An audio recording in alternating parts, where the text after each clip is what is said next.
mga mare, at ito na nga ang part 2. Hindi ko nga alam kung paano ko uumpisahan to mga mare. Ang lala kasi nung nangyari sa dulo mga mare, panoorin nyo na lang hanggang dulo. Welcome Hong Kong! Kasalanan ko rin naman kasi mga mare kaya nangyari yun. Shuka, paano yung atin yung mad syunga. O siya, mabalik na tayo mga mare. Nandito na nga pala kami sa Hong Kong at ito na nga, magbo-boarding na naman kami. Last flight na nga pala ito mga mare for today's video. Calling the attention of Hong Kong Pinas flight. Let's go! And ayun na nga mga mare, pagdating nga pala namin ng Hong Kong, ang dami na namin kasabay ng mga Pilipino na magbabakasyon din sa Pilipinas. Cathay Pacific nga pala ulit yung sasakyan naming eroplano mga mare. At ito na nga, malapit na naman ako sumakay ng eroplano.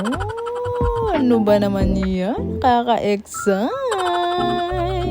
Ito na nga pala yung seat ko mga mare, let's go!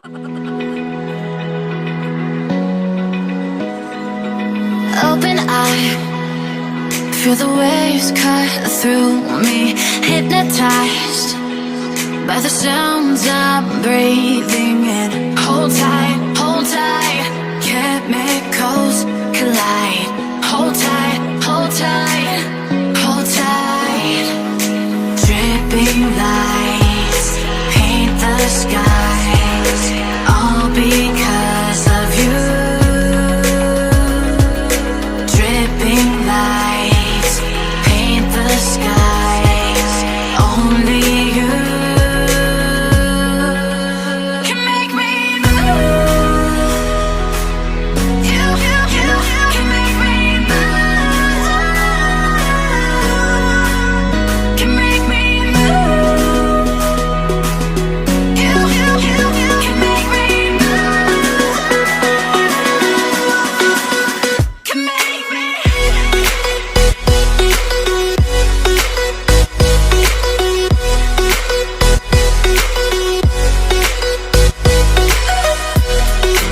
At ayun na nga mga mare, wala tayong katapusang kakain dito.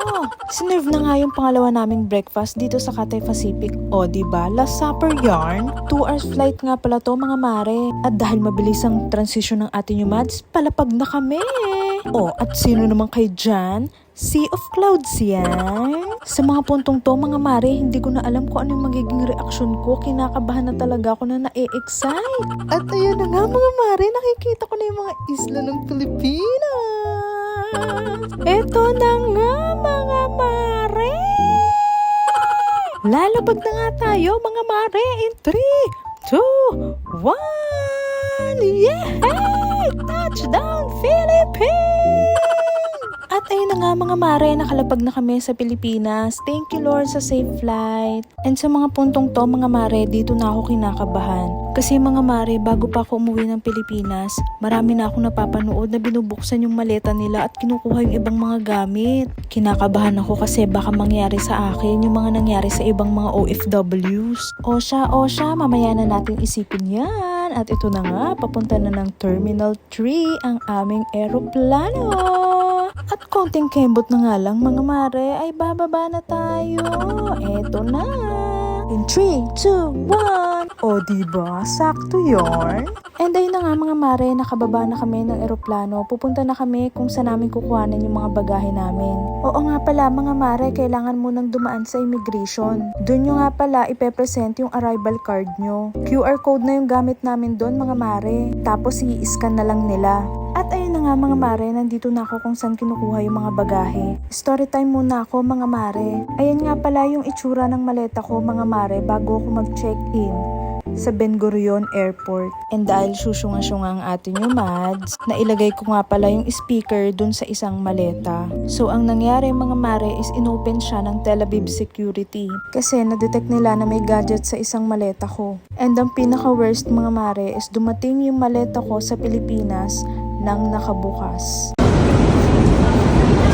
Base sa plastic po kung sa Tel Aviv pa nasira yan. Tel Aviv pa nga. Kasi naka-tape pa eh. Tape pa eh oh. Ito tape na ano. Oh my God! Anong nangyari sa'yo? Nangyari girl! Ma'am, anong buksan mo na para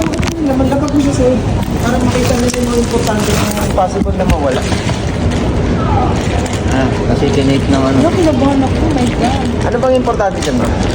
Kaya naman. Eh, basta. Hindi ko alam. Wala, nakatape pa mo. Sa Tel Aviv pa lang, sabog na to. Kundi sumabog ang aking luggage.